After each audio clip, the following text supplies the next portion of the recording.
Hello guys, with the name of God Ram Ram, today we are going to solve the data structures and algorithm coding question which was recently asked in Amazon SD1 interview. So one thing I want to clarify is that many students are giving interviews for Amazon software engineering internship as well as SD1 roles. So now the trend Amazon में ये है कि they are conducting offline interviews. So one of my students had to give the Amazon interview and this question was asked to him. Thank you, sir. So I'm Dev. I cracked offer from Amazon off campus and I have graduated from Maharaja Surajmal Institute of Technology and I'm a 2025 grad. Okay, very nice to know that. So आपको offline interview में सब कुछ अच्छे से करना पड़ता है, पूरा सोल्यूशन अप्रोच व्हाइट बोर्ड पे समझाना पड़ता है, फिर as per the requirement of the interviewer आपको लैपटॉप में भी लिखना पड़ता है. ठीक है, it all depends on the interviewer, but white board पे तो परफेक्ट कोड लिखना पड़ेगा और जो वो लोग टेस्ट केस देंगे उसके साथ आपको ड्राई रन भी करके दिखाना पड़ेगा.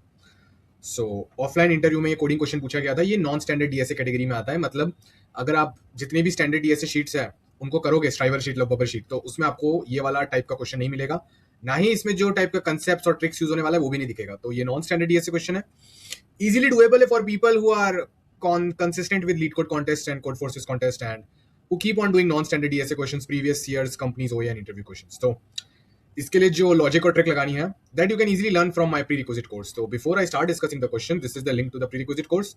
Make sure करना guys कि आप लोग ये prerequisite course को कर लेना. ठीक है. Hello everyone, I am Rohit Rana and I am currently in my final year. Okay. And sir, I have recently cracked SD internship offer from Amazon. Okay. And is it on campus or off campus, Rohit Rana? Sir, it was off campus opportunity. Okay. इस prerequisite course का tree part कर लेना. ठीक है. So I am writing it here.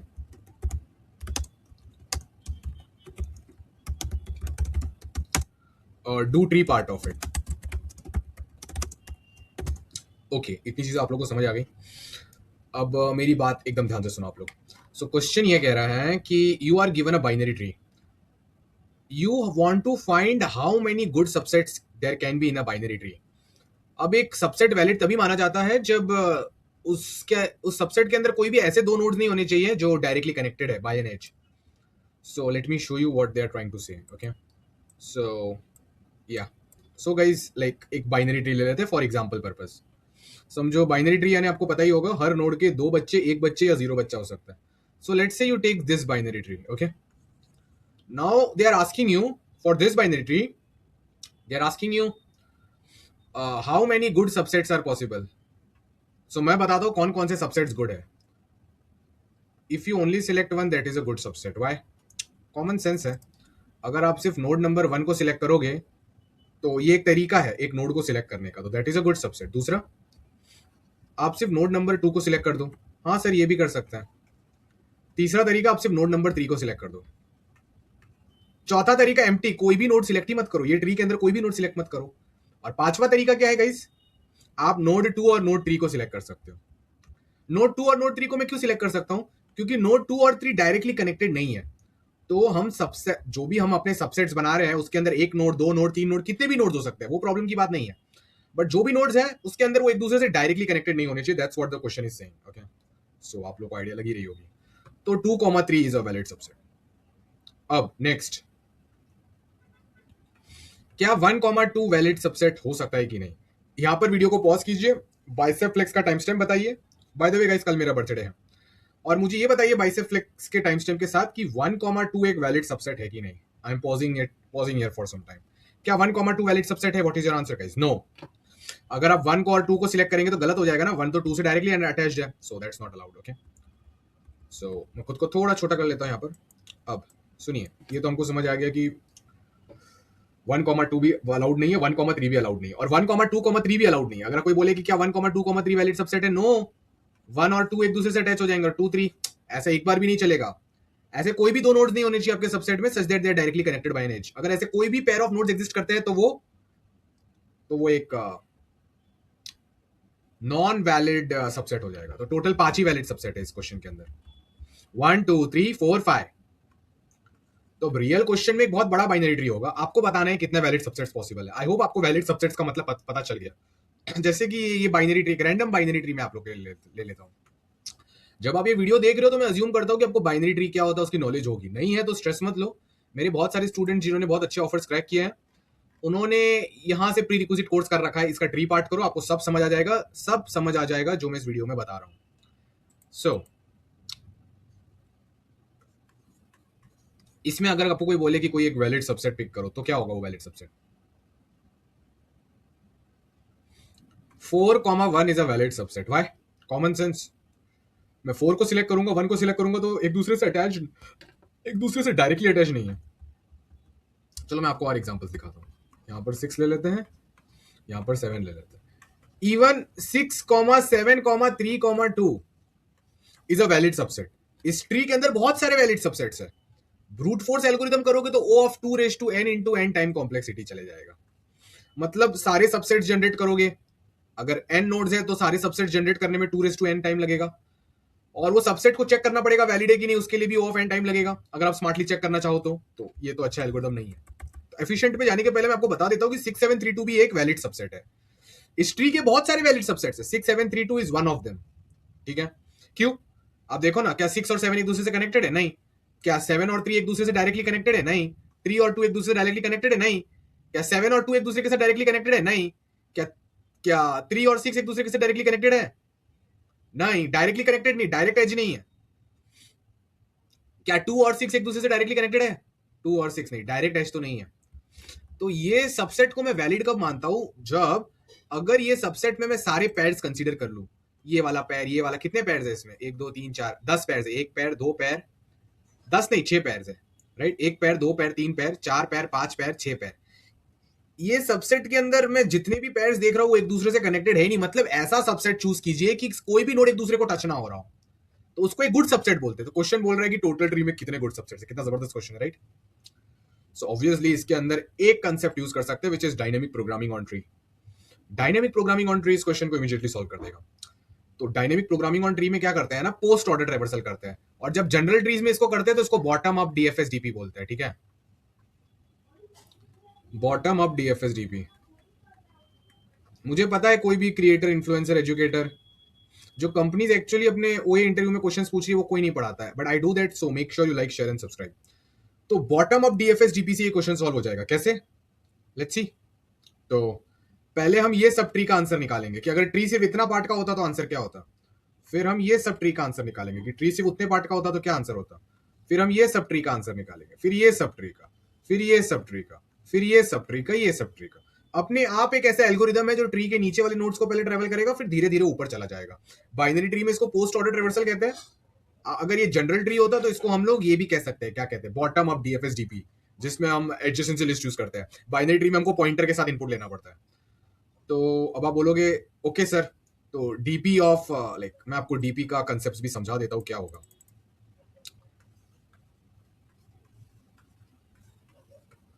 DP of 2 का क्या मतलब होगा guys? Generally speaking DP of 2 का मतलब होगा, अगर मैं नोड 2 पे चादर बिछा दूं और बाकी ट्री को भूल जाऊं पूरा, तो अभी कितने सबसेट्स पॉसिबल? अगर सिर्फ 2 एग्जिस्ट करता तो 2 सबसेट पॉसिबल। कौन से? या तो मैं 2 को ले लूं, या तो मैं 2 को ना लूं। तो 2 ऑप्शन। तो डीपी ऑफ 2 क्या हो गया? 2 हो गया। डीपी ऑफ 3 क्या आएगा? ऐसे ही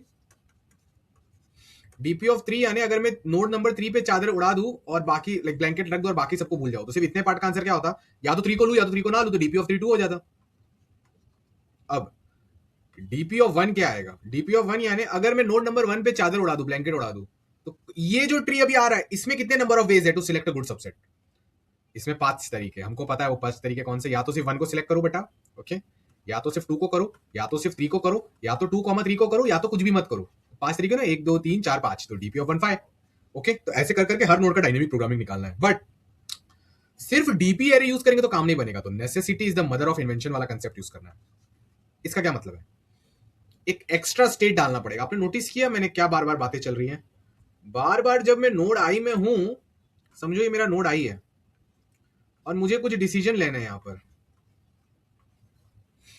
तो या तो नोड आई सिलेक्ट होगा, या तो नोड आई को हम सिलेक्ट करेंगे अपने नंबर ऑफ वेज में, या तो नोड आई को नहीं सिलेक्ट करेंगे। तो डायनेमिक प्रोग्रामिंग स्टेट कौन से बनने वाले हैं? चलो अब उनकी बात कर लेते हैं। हो सकता है कि आपको ये ना पता चले कि सर हमको कैसे पता चला कि डीपी लगाना है, और हमको कैसे पता चला कि डायनेमिक प्रोग्रामिंग में 2-3 स्टेट्स होने चाहिए। तो गाइस बात यह है कि ये कुछ वेरिएशंस है of dynamic programming on trees. हो सकता है आपको नहीं आता है, तो क्या करना है, मेरा वो प्रीरिक्विजिट कोर्स कर लो। फिर जनरल ट्रीज और बाइनरी ट्रीज के ऊपर मैंने कम से कम 50-60 वीडियोस इस चैनल पे बना के रखे, एकदम लाइन वाइज उनको देखो। तो ये क्वेश्चन आपके लिए हलवा होगा, आपको पता भी चल जाएगा ऐसा क्यों कर रहा है। अगर आपने ये सब नहीं किया तो फिर तो डायरेक्टली समझना it's close to impossible. Okay, but I hope आपको इतनी आइडिया लग रही है कि पूरा ट्री है और ट्री के पहले नीचे नीचे वाले पार्ट्स के डीपीज निकाल रहे हैं, फिर एकदम ऊपर डीपी ऑफ रूट निकालेंगे। नोड नंबर 1 को रूट अज्यूम किया। ओके, तो चलो देखते हैं क्या होगा। तो गाइस डायनेमिक प्रोग्रामिंग एरेज वगैरह सब रेडी रहेंगे, बट हम क्या करेंगे ना, दो टाइप के डायनेमिक प्रोग्रामिंग कैलकुलेट करेंगे, ठीक है। एक होगा हमारा DP node select. DP node select, DP node select हमको क्या बताएगा?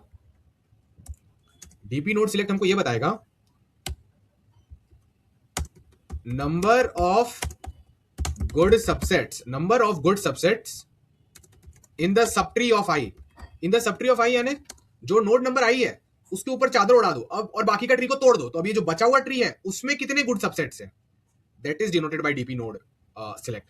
Number of good subsets in subtree of I such that all those subsets forcefully include the node I। कितने गुड सबसेट्स है in the subtree I such that all those subsets forcefully include the node I. वैसे ही DP node non select भी एक state होगा। Select है तो non select भी तो करके कोई चीज होगी ना। DP node non select, number of good subsets in subtree of I such that all those subsets do not include the node I। Okay, तो गाइस ये चीजों को इमीडिएटली सॉल्व कर देता है। और फाइनल आंसर क्या होगा? फाइनल आंसर होगा डीपी ऑफ जो भी आपका चीज है उसका DP of root, DP of root और फिर DP of root of select. या तो उन तरीकों में जो गुड सबसेट्स होंगे उसमें रूट को सिलेक्ट करेंगे, या फिर रूट को सिलेक्ट नहीं करेंगे। DP of root of non select, ठीक है। सो अब मेरी बातों को एकदम ध्यान से सुनिए, आप लोग को सब समझ आएगा और आप अंदर से बाहर से एकदम स्ट्रांग बन जाएंगे। एक भी चीज का आपको लाइफ में स्ट्रेस लेने की जरूरत नहीं है, ठीक है। तो अब मैं आपको तरीके दिखा देता हूं। देखो, ये नोड नंबर 1 है, ये नोड नंबर 2 है, राइट, ये नोड नंबर 3 है, ठीक है। तो dp2 मतलब 0 को समझ लेते नॉन सिलेक्ट। dp2 का मतलब यही वाला पार्ट में कंसीडर कर रहा हूं। आपको सब ट्री का मतलब तो समझ आने लग ही गया होगा, राइट। सब ट्री का मतलब आप लोग अच्छे समझ आने लग गया होगा। नाउ जो स्टूडेंट सिलेक्ट हुई थी उनका पोस्ट चेकआउट कर रहा था। अब सुनो, तो dp20 यानी ये वाले पार्ट का बेस्ट आंसर क्या होगा? सच दैट नोड 2 को मैं सिलेक्ट ना करूं।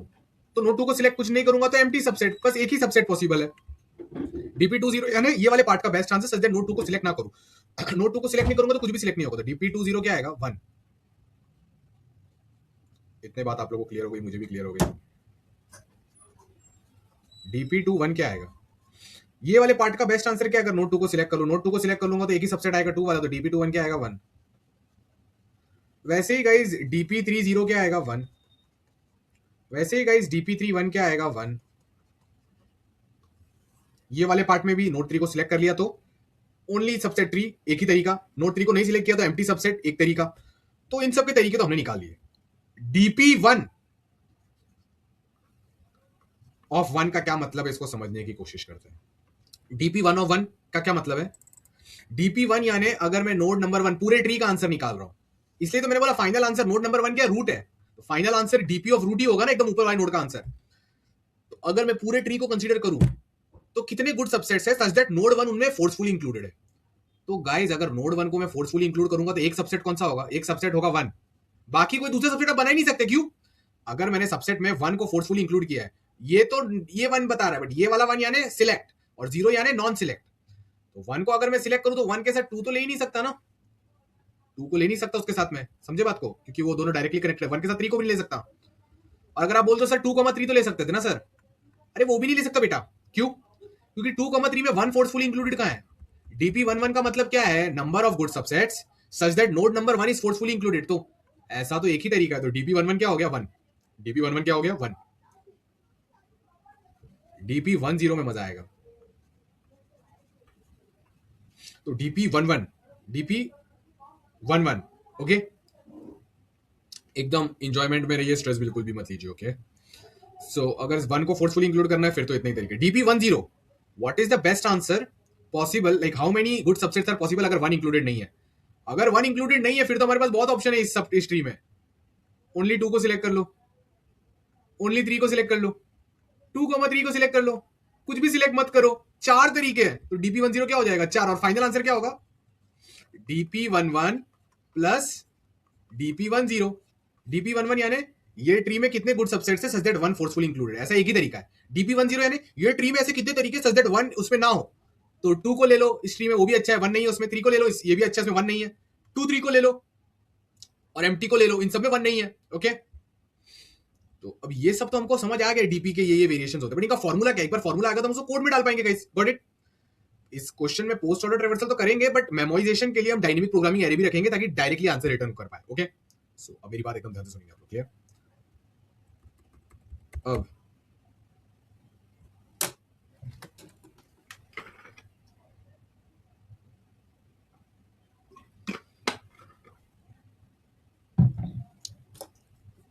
ओके, अब आपको कुछ नहीं करना है, एकदम रिलैक्स करो, चिल करो, एंजॉय करो। Okay, clear?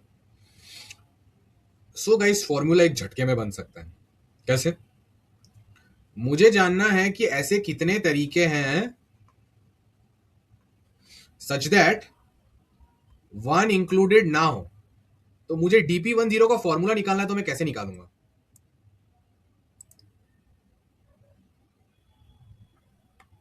समझो, मुझे इस चीज का फॉर्मूला निकालना है। ये नोड नंबर 1 है, ये नोड नंबर 2 है, ये नोड नंबर 3 है।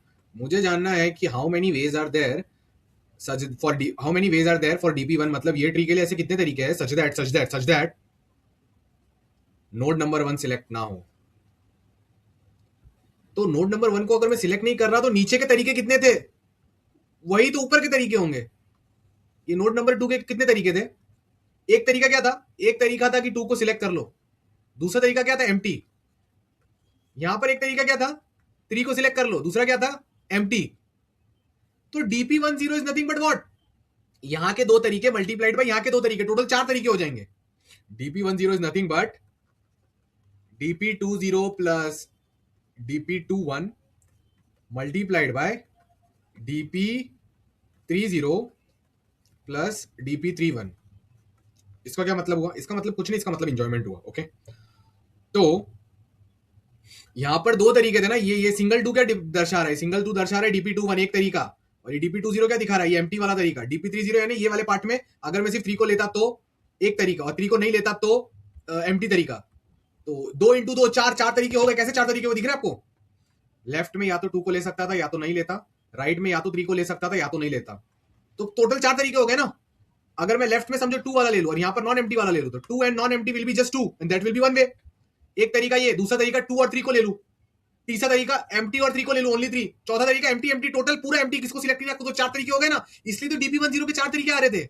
दिख गया आपको? समझ आ गया? तो dp root of 0, dp root non select is root dash left 0 plus dp root dash left 1 plus dp multiplied by इन दोनों के जो नंबर ऑफ तरीके आ रहे हो मल्टीप्लाई हो जाएंगे। अब यही कोड और फॉर्मूला बड़े बड़े सब ट्रीज और बड़े बड़े ट्री में भी लगा सकते हैं। Done, problem solve. तो आप लोग को dp10 का फॉर्मूला आ गया। अब ये 1 को हम लोग रूट से भी रिप्रेजेंट कर सकते हो। यही फॉर्मूला हम हर नोड के लिए लगा देंगे, नीचे से ऊपर तक। ठीक है? अब गाइस क्वेश्चन है dp11 निकालने का। What is the formula for this? अगर नोड नंबर 1 को फोर्सफुली सिलेक्ट किया जा रहा है,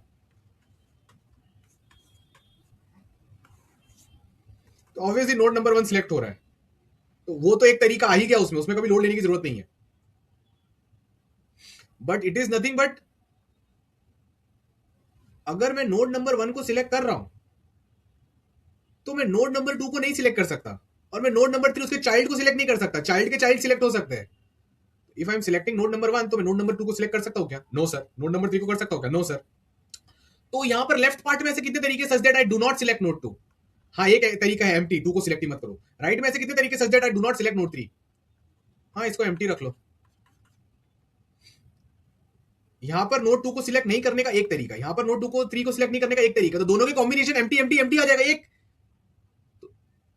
लेफ्ट में एक कॉम्बिनेशन आ रहा है एम्प्टी, राइट में एक कॉम्बिनेशन आ रहा है एम्प्टी। अगर अब ये जुड़ जाएंगे दोनों 1 into 1, तो कुछ नहीं, एम्प्टी ही आएगा। तो ये दोनों मिला के एम्प्टी कॉन्ट्रीब्यूशन दे रहे हैं आगे, और नोड नंबर 1 ऑलरेडी फिक्स्ड है, तो 1 plus empty is nothing but 1। तो सिर्फ 1 सिलेक्ट हुआ तो एक ही सबसेट आया, तो dp11 is nothing but 1। I hope आपको पता चल गया। तो dp11 is nothing but dp20 multiplied by dp30। मतलब जो ये लेफ्ट वाला जो सब ट्री था ना, लेफ्ट वाला पार्ट, इसमें ऐसे कितने सबसेट्स है सच दैट नोड 2 सिलेक्ट ना हुआ हो, मल्टीप्लाइड बाय राइट में ऐसे कितने सबसेट्स है सच दैट नोड 3 सिलेक्ट ना हुआ हो, इनके जो भी कॉम्बिनेशंस आएंगे उन सब कॉम्बिनेशंस में नोड नंबर 1 उन सबसेट्स में डाल देंगे, तो ये वो वाले सबसेट्स हो जाएंगे जिसमें नोड 1 कंपलसरीली था, क्योंकि नोड 1 था तो ये मेक श्योर किया गया कि नोड 2 नोड 3 उन सबसेट्स में ना हो। आपको मैं इसका एक लाइव एग्जांपल भी दिखा सकता हूं। लेट्स से ये 2 है, ये 3 है, ये 4 है, ये 5 है, ठीक है, तो ये नोड 1 है, राइट? तो dp1 विल बी व्हाट?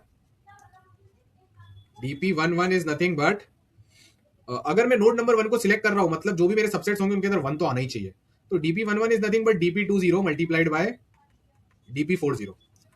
अब आप ही सोचो dp20 ये वाले पार्ट में अगर मैं सिर्फ इतना ट्री लूं तो ऐसे कितने तरीके हैं सच that 2 is not selected, such that 2 is not selected. 2 not select कर रहा हूं तो या तो 3 आएगा या तो 3 नहीं आएगा, यही दो ऑप्शन होंगे, right? How many ways are there here such that 2 is not selected?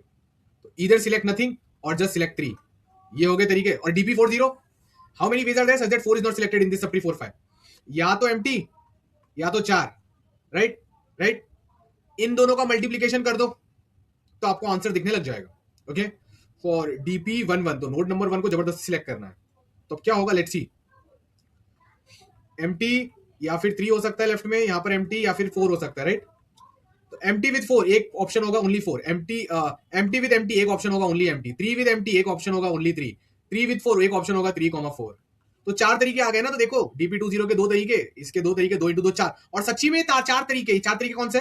4 empty 3 3 4, 4 empty 3 3,4। अब ये सारे तरीके उन वाले तरीकों से जुड़ जाएंगे जिसमें नोड 1 इंक्लूडेड, नोड 1 इंक्लूडेड तो 1,4 इज अ वैलिड सबसेट, देख लो ना 1,4। अच्छा सॉरी, हाँ यहां पर मैंने गलत लिख दिया, यहां पर ये था the number of ways of this part such that 4 is not there, तो यहां पर 5 लिखना था, तो एम्प्टी एंड 5 हियर, यहां पर भी 5, यहां पर भी 5, तो ये कैसा दिखेगा 1 5 एम्प्टी 3 5। तो 1 को 5 के साथ जोड़ो, हाँ this is a valid way such that node number 1 is there, तो ये काउंट हो रहा है 1 एंड एम्प्टी, सिर्फ 1 रखो ये भी सही है, 1 एंड 3 ये भी सही है, 1 इज देयर, ओके। और एडजेसेंट नोड्स नहीं है, 1 एंड 3 एंड 5, 1 3 5 ये भी करेक्ट है। तो देख रहे हो ये जो भी तरीके आ रहे हैं ना, इन सब तरीकों के आगे मैं नोड नंबर 1 को चिपका सकता हूं, और ये नोड, इन से तरीकों में नोड नंबर 1 को चिपकाने के बाद जो अभी तरीके मिलेंगे उन तरीकों का नाम होगा ऑल दोस तरीकास such that node number 1 is there in them. और नोड नंबर 1 है तो फिर उसके नीचे के बच्चे सिलेक्ट नहीं कर सकते क्योंकि डायरेक्टली कनेक्टेड है, तो इसलिए मैंने दूसरा स्टेट रखा था। आप समझ आए दूसरा स्टेट क्यों रखा था? dp20 dp40 वो वाले तरीके कैलकुलेट करता है जिसमें 2 और 4 नहीं है। तो आप लोगों को चीज समझ आ गई होगी। अब कोर्स देखते हैं।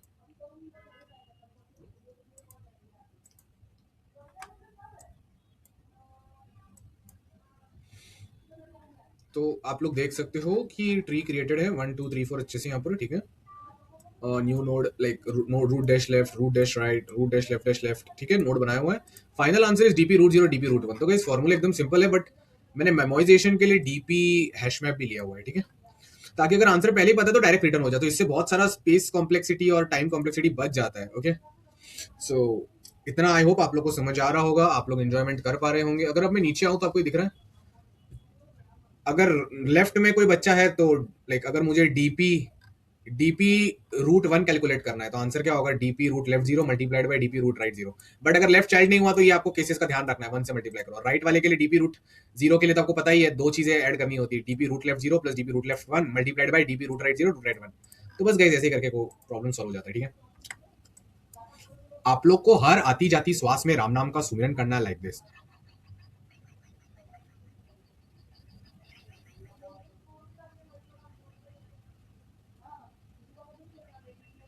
So guys, what happens is that our Atma is very precious, but it has to be born again and again on this planet in different life forms, because the karmic account of Atma is not zero. You know, the Atma has accumulated so much karma in this current life and in the previous life as well. So if you have read Hindu scriptures, you must be knowing that there are multiple yugas like Treta Yuga, Kali Yuga, Draupar Yuga, and many more yugas. So the Atma keeps on getting born again and again. Okay, and even the yugas keep repeating generally. So generally speaking, so the thing is that when you chant the name of God Ram Ram in every ingoing and outgoing breath, so what happens is that your karmic account starts reducing. Karmo ka nash hota hai by doing this. So you have, like, when you are in other life forms like cats, dogs, etc., bhed bakri, there you do not have the facilities, faculties, intelligence, and the, you know, faculties to focus on God and do the bhakti of God. But in this human life form, you can do that. So make sure you do it. And because you, like, there are so many species, right? 84 lakh species. in the world, and only one species out of them is human birth. And we keep on rotating in the birth and death cycle of suffering in other life forms. Other life forms are not very enjoyable, you must be knowing that. So make sure you focus on God. Please have faith in God plus good health plus good mindset. More details regarding this, you can get the Ramdwara website link and the WhatsApp web community link in the description. वहाँ पर आप आ सकते हो और details ले सकते हो, भगवान के क्लोज आ सकते हो, कम्युनिटी से जुड़ सकते हो. एंड मेक श्योर कि आप लोग भगवान पर पूरा फोकस रखो. Okay, like God should be the centre of your life. और उसके अलावा क्योंकि DSA coding job love relationships will not be there after few years, so make sure you make God the main focus of your life. So with the name of God, guys, Ram Ram, let's end the video. Ram Ram.